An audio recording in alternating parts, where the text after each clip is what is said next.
झारखंड में नोटों के पहाड़ मिल रहे हैं, नोटों के पहाड़। लोगों का चोरी किया माल पकड़ रहा है मोदी वहां।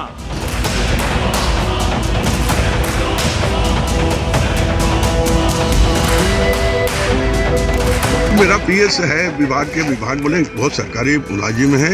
इसके पहले भी एक जगह नहीं दो मंत्री का पीएस रह चुके थे। उसी आधार पर उसको हम लोग लाए थे। चुनावों की सरगर्मी के बीच नोटों के इस पहाड़ ने पूरे देश को सन्न कर दिया।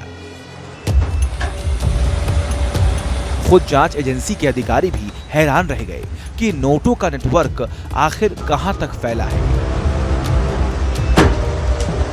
कपड़े के बैग में नोट, प्लास्टिक बैग में नोट और कमरे में बिखरे नोट ही नोट।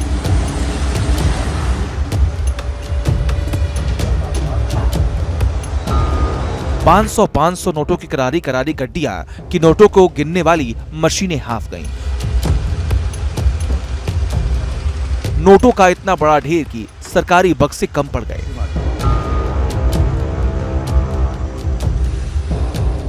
किसने बनाया नौकर को करोड़पति?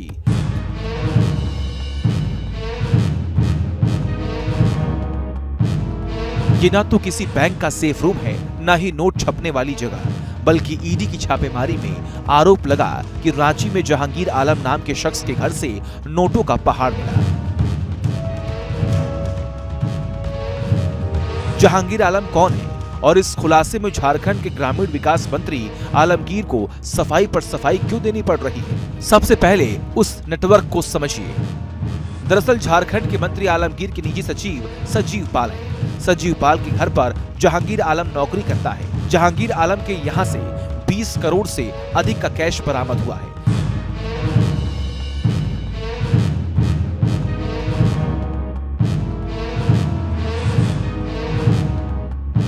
बताया जा रहा है कि जहांगीर आलम महज 15,000 की पगार पाता है। रांची में उसके आलीशान घर और हाई प्रोफाइल लिंक के चलते उसका रहन सहन दूसरे नौकरों से अलग दिखता रहा। अब जांच पड़ताल हो रही है कि आखिर नौकर के यहाँ करोड़ों का ढेर किसने लगाया था। कहीं इसे चुनाव में खपाने में प्लानिंग तो नहीं थी? जहांगीर आलम जो कि निजी सचिव के एक मामूली सा नौकर है और उस नौकर के घर पर ईडी ने करोड़ों रुपए बरामद किए। जब इसकी सूचना ईडी को लगी कि इस घर में करोड़ों रुपए हैं, तो ईडी ने पुख्ता सबूत के साथ तलाशी शुरू कर दी। इसके बाद नोट को गिनने के लिए कई मशीनें भी लगाए गए। गिनती अब तक जारी है। कहा यह जा रहा है कि 25 करोड़ से भी ज्यादा कैश अब तक बरामद हुए हैं। झारखंड के 4 बार के विधायक और पूर्व स्पीकर रह चुके मंत्री आलमगीर जिस विभाग के मंत्री हैं, उसी ग्रामीण विकास के चीफ इंजीनियर वीरेंद्र राम को पिछले साल फरवरी में लंबी पूछताछ के बाद गिरफ्तार किया गया था। आरोप है कि उनके ठिकानों से छापेमारी में 2.5 करोड़ का कैश बरामद हुआ था। इतना ही नहीं, बेनामी संपत्ति के दस्तावेज भी जब्त किए गए थे। उसी जांच में ईडी ने एक बार फिर दबिश दी तो अब नौकर के यहाँ नोटों के पहाड़ मिलने का सनसनीखेज आरोप लगा। बीजेपी ने इसके पीछे सीधे सीधे मंत्री आलमगीर के हवाला कनेक्शन का आरोप जड़ दिया। हमले इतने तेज हुए कि पीएम मोदी ने भी इसे बड़ा मुद्दा बना लिया। झारखंड में नोटों के पहाड़ मिल रहे हैं, नोटों के पहाड़। लोगों का चोरी किया माल पकड़ रहा है मोदी वहां। अब मुझे बताइए, मैं चोरी बंद कर दूं, इनकी कमाई बंद कर दूं, इनकी लूट बंद कर दूं, तो मोदी को गाली देंगे कि नहीं देंगे? देंगे कि नहीं देंगे?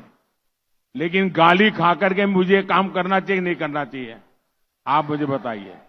और इसलिए मोदी ने जनधन खातों, आधार और मोबाइल की ऐसी त्रिशक्ति बनाई कि गरीबों का पैसा लूटना बंद हो गया। तीसरे चरण की वोटिंग से पहले ईडी के एक्शन ने झारखंड ही नहीं देश की सियासत में तूफान खड़ा कर दिया। जिस सूबे में पूर्व सीएम हेमंत सोरेन की गिरफ्तारी को इंडिया गठबंधन हमलावर है, उसी राज्य के मंत्री के पीएस के नौकर के यहाँ कैश वाले आरोपों ने मंत्री को भी जवाब तलब कर दिया। अब मंत्री सफाई दे रहे हैं, उन्हें बेवजह घसीटा जा रहा है। मेरा पीएस है, विभाग के विभाग बोले बहुत सरकारी मुलाजिम है। और मेरा पीएस है, और हम लोग जो पीएस को रखते हैं तो अनुभवी देखकर ही रखते हैं। इसके पहले भी एक जगह नहीं दो मंत्री का पीएस रह चुके थे, उसी आधार पर उसको हम लोग लाए थे। अब बाकी अभी जो चर्चा चल रही है वो ईडी में, तो वो तो जब तक उसका निष्कर्ष नहीं आएगा तब तक उस पर कुछ टिप्पणी नहीं। नौकर के घर में नोटों का पहाड़, कहां तक जुड़े कैश कांड के तार।